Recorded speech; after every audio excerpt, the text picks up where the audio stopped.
Senhora presidente, senhoras e senhores vereadores, queridos trabalhadores que estão neste plenário hoje, aqui é o local correto para que as pessoas venham reivindicar seus direitos, venham manifestar as suas opiniões. Para quem não conhece, assumi como vereador nessa casa terça-feira, o que me orgulha muito.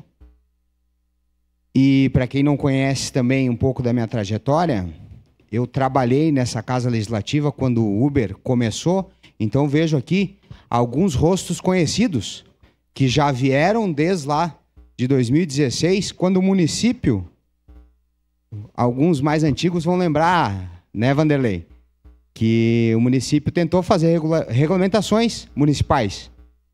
Eu assessorava o então vereador Eloy Frício, que era presidente da Comissão de Desenvolvimento Urbano e que reuniu aquele grupo que veio protestar aqui contra a regulamentação municipal, e ainda era um assunto novo. Ainda existia aquela dificuldade, aquela agressividade com os taxistas e toda a implementação de tudo que aconteceu, né? Porque era uma novidade e eu já tinha uma visão clara assessorando o vereador que presidia a Comissão de Desenvolvimento Urbano e dizendo: isso não é um problema municipal. O município não pode, não tem autonomia para regulamentar. Mas era um serviço de transporte, se o serviço de transporte era efetuado na cidade, a cidade tinha a intenção, vereador Velocino, de regulamentar.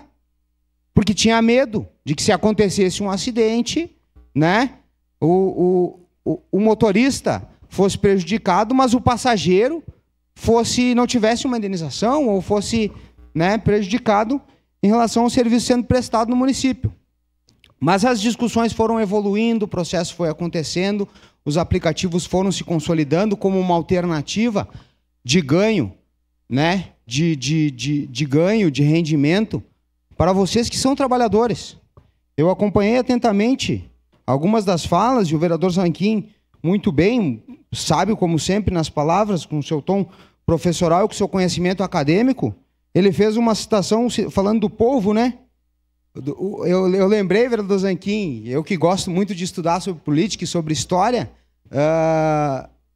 do lendário Enéas, que ele falava que o Estado, com os seus tentáculos, tentava ramificar formas para poder extrair recursos de nós, trabalhadores.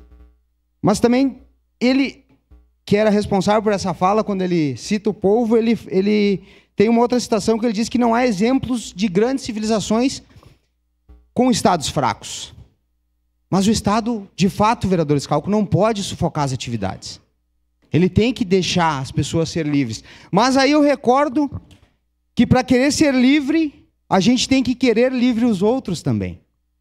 E quando o vereador Zanquim falou sobre o faturamento, a diferença entre lucro e prejuízo, eu trouxe um dado aqui, que o patrimônio do Travis Kalanick, que foi o fundador, CEO da Uber, está avaliado em 3,6 bilhões. E como a gente não tem, senhoras e senhores trabalhadores, a visão, né, para quem a gente presta o serviço, de que ele está melhorando de vida, que ele está comprando uma casa nova, um carro novo, né? Eu que trabalhei, eu fazia meu complemento de renda no meu tempo do Exército como garçom. Eu fiz o curso de formação de garçom através de um projeto social dentro do Exército Brasileiro, que era para entregar para a sociedade profissionais, né, com capacidade, né? O curso era o Soldado Cidadão. E eu fiz técnicas de garçom e lá eu trabalhei, aprendi a trabalhar e ter um rendimento extra. E isso mudou a minha vida. Foi ali que eu consegui comprar minha primeira moto, meu carro, e isso é importante para vocês, para que nós tenhamos essa liberdade.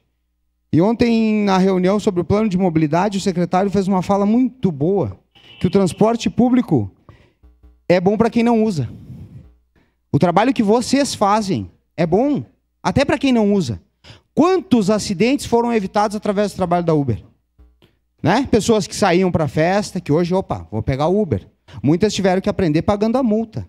Outras tiveram que aprender, infelizmente, perdendo a vida ou tirando a vida de alguém que não tinha nem nada a ver com o passeio.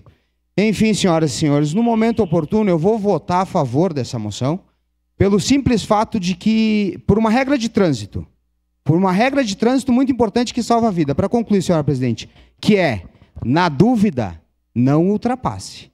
Na dúvida, não ultrapasse. Então, na dúvida, a gente não ultrapasse. Acho que a gente tem que explorar mais o debate e a participação e cobrar, de fato, do Congresso Nacional para que haja uma regulação para entregar direitos para vocês, porque ninguém vai dar direito nenhum para nós. Obrigado.